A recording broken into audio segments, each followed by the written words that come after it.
It's the long-awaited launch of a new wind farm on the Belgian-Dutch border.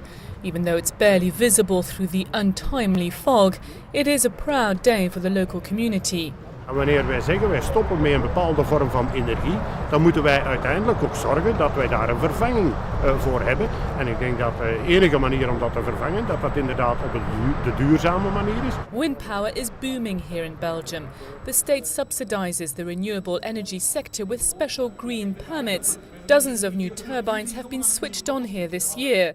And it's the same across the border in Germany and Holland. Wind energy is at the moment the cheapest and fastest growing energy, electrical energy worldwide.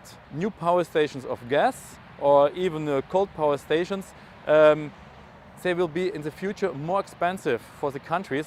But renewables like wind and solar power need a lot of upfront investment, and making the case for climate change when there's an economic storm raging across Europe is getting harder. Well, of course, what you see is that the climate agenda is less high on the agenda than it was 2 years ago because of the euro crisis.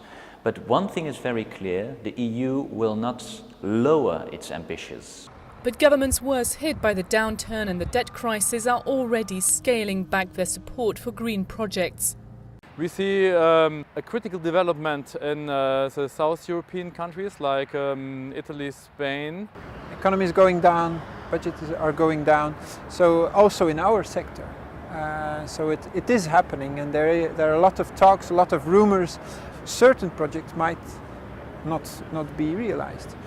Many in Brussels argue that developing greener energy and industry is the way out of the crisis, as it will create new jobs and growth. And the EU's climate chief says it's now up to others to do their share. Europe is today accounting for only 11% of global emissions, and our share is going down while others are going up.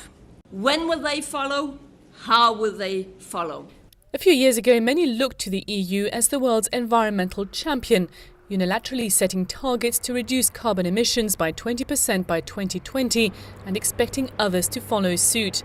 But a recent effort to try and raise those targets again was crushed by EU member states, which argued that now was not the right moment. Global warming, they say, can wait. The economy cannot.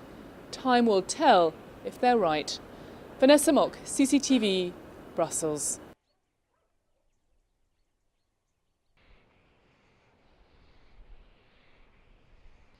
We see